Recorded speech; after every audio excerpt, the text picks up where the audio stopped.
ठीक है, पोर्ट्रेट से लैंडस्केप इस तरह से रख लीजिए फोन को। चलिए देखिए, जीरो बेस्ड बजटिंग, बेस्ड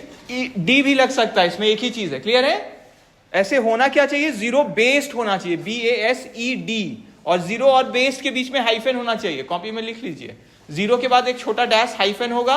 और ई के बाद डी लग जाए तो ये ज्यादा अच्छा टर्म हो गया, ठीक है। तो एक ही चीज है, जीरो बेस्ड बजटिंग बोले या जीरो बेस्ड बजटिंग बोल दे, क्लियर है, क्लियर सबको,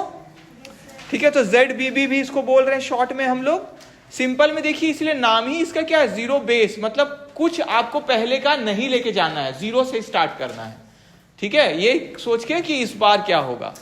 तो सिंपल में समझ लीजिए, मैनेजर जो भी ये मतलब जो ये बनाएंगे उनको हर खर्चा को जस्टिफाई करना होगा, क्यों जरूरी है ये खर्चा। ये नहीं कि पिछले बार खर्च हुआ था तो इसलिए इस बार इतना लगेगा, वो नहीं, क्या है, क्यों इतना लगेगा, समझ में आया, ये खर्चा क्यों जरूरी है। मतलब मैनेजर हैज टू जस्टिफाई, ठीक है, दिस बजट, कि कितना ये बजट का ये जो अमाउंट हम शो कर रहे हैं वो क्यों है, क्या है इसके पीछे कारण। तो जीरो बेस्ड बजटिंग एक मेथड है बजटिंग का जिसमें सारे एक्सपेंस को जस्टिफाई किया जाता है फ्रॉम जीरो, मतलब वो लगेगा ही तो क्यों लगेगा, और इतना लगेगा तो क्यों लगेगा, वो पूरा क्यों का आंसर उसमें रहना चाहिए या पता चलेगा। Instead of simplifying adjusting the previous, instead of simply adjusting the previous years budget, बस प्रीवियस ईयर को देख के इसको नहीं है ना, इस बार से मतलब हम लोग जीरो से स्टार्ट कर रहे हैं कि कोई भी खर्च है तो वो क्यों लगेगा, ठीक है, इसीलिए इसका नाम है जीरो बेस्ड बजटिंग। तो under zero based budgeting each budget starts from a zero base, ठीक है, जीरो से स्टार्ट हो रहा है, मतलब जीरो खर्चा से, कोई जीरो अमाउंट से, and no expenditure is automatically approved, और कोई भी खर्चा को ऑटोमेटिक मतलब हाँ पिछले बार लगा था तो अप्रूव होगा, वो नहीं, ठीक है। ट्रेडिशनल बजटिंग में जैसा पीछे वाला भी एक्सपीरियंस के हिसाब से हम लोग बजट बनाते हैं on the basis of past years, ठीक है,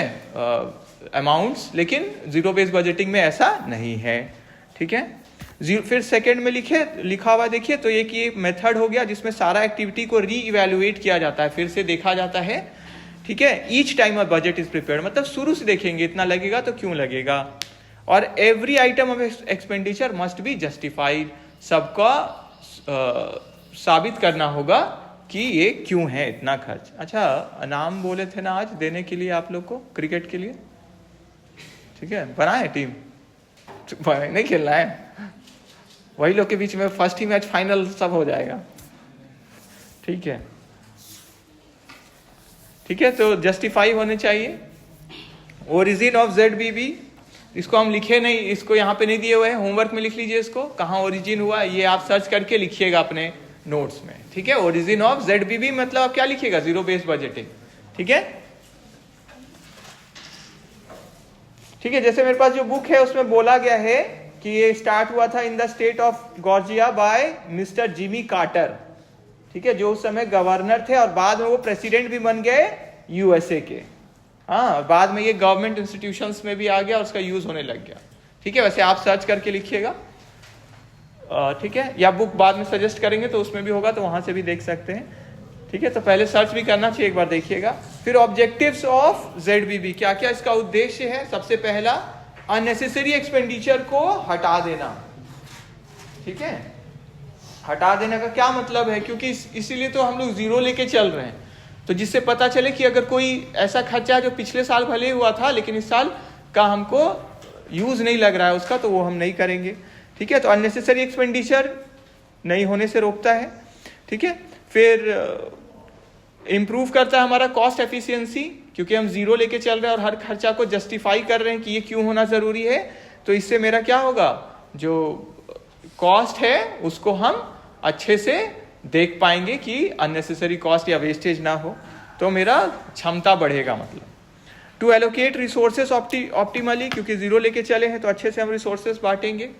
हर खर्चा को जस्टिफाई कर रहे हैं। इंप्रूव करना मैनेजरियल अकाउंटेबिलिटी को, मैनेजर को देखिए हर खर्चा को जस्टिफाई करना होगा क्यों जरूरी है, तो उनका क्या हो गया, जिम्मेदारी बढ़ा इसके लिए, है ना, क्यों जरूरी है उनको बताना पड़ेगा। To link budgeting with organisational goals, तो ऑर्गेनाइजेशन का जो गोल है वो उससे हम लोग लिंक करते हैं, क्यों, क्योंकि हर एक अमाउंट को जस्टिफाई किया जा रहा है, ये क्यों जरूरी है खर्च करना, क्यों जरूरी है। फिर steps in zero based budgeting short में यहाँ लिखा हुआ है, जब बुक आ जाएगा आपके पास बता देंगे तो उसमें आप और जो भी लिखा होगा या लॉन्ग के लिए उसको प्रिपेयर करेगा लॉन्ग आंसर के लिए। पहला देखिए, आइडेंटिफिकेशन ऑफ डिसीजन यूनिट्स। तो हर डिपार्टमेंट एक्टिविटीज जिसको अलग हम लोग ट्रीट कर सकते हैं उसको अलग कर दिया जाता है, सेपरेट डिसीजन यूनिट्स मान लिया जाता है। फिर प्रिपरेशन ऑफ डिसीजन पैकेजेस, ठीक है, हर यूनिट अपना डिटेल प्रपोजल बनाती है जिसमें वो क्या बताएगी, अपना उद्देश्य, क्या खर्च आएगा, एक्सपेक्टेड बेनिफिट, इससे क्या लाभ मिलेगा, और ऑल्टरनेटिव मेथड्स, इसके अलावा भी कोई और जो मेथड्स है, ठीक है, जिसमें हम लोग जाके कॉस्ट सेव अगर कर सकते हैं या हम लोग उसको भी कंसीडर कर सकते हैं। फिर है इवैल्यूएशन एंड रैंकिंग, जो ऊपर वाला अभी जो स्टेप 2 पढ़े उसका इवैल्यूएशन एंड रैंकिंग होगा, किसको देखते हुए इम्पोर्टेंस, खर्चा वो करना जरूरी है या है कि नहीं करना चाहिए। फिर कॉस्ट इफेक्टिवनेस, मेरा लाभ होगा क्या उससे, और प्रायोरिटी, ठीक है, क्या करना अभी ज़्यादा बेटर है, किसको हम ज़्यादा अहमियत दें। एलोकेशन ऑफ रिसोर्सेस, फिर फंड्स को बांट दिया जाता है, रैंकिंग और अवेलेबिलिटी, जो ऊपर हम लोग तय किए कि कहाँ खर्च करना अभी के लिए ज़्यादा फायदेमंद है, उसके हिसाब से रैंकिंग जो रैंकिंग है ना, उसके हिसाब से फंड्स को बांट दिया जाता है, और कितना अवेलेबल है वो भी देखते हो। एडवांटेज क्या है इसका, तो ऊपर जैसे अभी हम लोग किए ही, वेस्टफुल एक्सपेंडिचर को कंट्रोल करता है, एफिशिएंट रिसोर्स यूज को बढ़ावा देता है, कॉस्ट कंट्रोल को इम्प्रूव करता है, मैनेजरियल अकाउंटेबिलिटी को बेटर करता है, हमारा स्ट्रैटेजिक थिंकिंग, लॉन्ग टर्म का जो रणनीति होता है स्ट्रैटेजिक उसको बोलते हैं हम लोग, उसको बेटर करता है, अच्छा करता है, प्रोत्साहन देता है, और suitable for cost reduction programmes, क्योंकि हम लोग जीरो लेके चल रहे हैं सारा चीज को और जस्टिफाई करना होगा, तो कॉस्ट रिडक्शन के लिए हम लोग का अच्छा साबित होता है। लिमिटेशंस क्या है कि जीरो बेस है तो हर चीज को जस्टिफाई करना है तो उसमें टाइम देना पड़ेगा, इसलिए टाइम कंज्यूमिंग प्रोसेस है। स्किल्ड मैनेजर्स लगेंगे क्योंकि उनको बताना होगा ये इस डिपार्टमेंट में जरूरी है, क्यों जरूरी है वो बताना पड़ेगा, ठीक है, तो उसके लिए स्किल्ड पर्सन होने चाहिए क्योंकि उनको उसका हर जस्टिफिकेशन देना पड़ेगा। कॉस्ट ज़्यादा आएगा, हाई एडमिनिस्ट्रेटिव कॉस्ट, क्योंकि समय देके इसके लिए और हर चीज़ को क्यों लगेगा वो सब कारण ये सब बताना होगा। डिफिकल्ट फॉर लार्ज ऑर्गेनाइजेशन, बड़े ऑर्गेनाइजेशन के लिए, ठीक है, डिफिकल्ट है क्योंकि हर एक चीज़ के लिए आपको बनाना पड़ेगा ब्यौरा, तो उसमें समय, कॉस्ट, एफर्ट, रिसोर्सेज सब लगता ही है, पैसा, ठीक है, ये सभी लगेगा। May create resistance among employees, तो उनको हर कॉस्ट का जस्टिफाई करना है, तो वो लोग बोलेंगे पिछले बार भी लगा था उससे भी तो बन सकता है, इतना तो लगेगा, लेकिन उनको बताना पड़ेगा, तो ठीक है, तो थोड़ा रेजिस्टेंस क्रिएट हो सकता है। एग्जाम्पल ऑफ ZBB, तो कंपनी मान लेते स्पेंड करती है 5 लाख एडवर्टाइजिंग लास्ट ईयर में, तो ट्रेडिशनल बजटिंग में नया बजट का मान लेते हैं कि 10% कॉस्ट बढ़ रहा है तो 10% प्लस करके और हो जाएगा, तो कितना हो गया, 5 लाख प्लस 10% करिए 50,000, 5 लाख 50,000 का वो लोग बजट दे देगी, 10% इस बार और महंगाई बढ़ी है तो इतना लग सकता है। और ZBB में इसमें कुछ नहीं, इसमें बोले एडवर्टाइजिंग डिपार्टमेंट को जस्टिफाई करना पड़ेगा, क्यों चाहिए पैसा 5 लाख, फिर 5 लाख के लिए भी इसमें पूछा जाएगा क्यों चाहिए, क्यों जरूरी है वो, क्या इससे कम अमाउंट में सेम रिजल्ट अचीव नहीं हो सकता है या हो सकता है क्या, तो एडवर्टाइजिंग डिपार्टमेंट को जस्टिफाई करना पड़ेगा 5 लाख जरूरी है तो क्यों है, इससे कम अमाउंट में क्या सेम रिजल्ट अचीव हो सकता है। जैसे बड़ा ब्रांड या बड़े सेलिब्रिटी से ऐड करा दे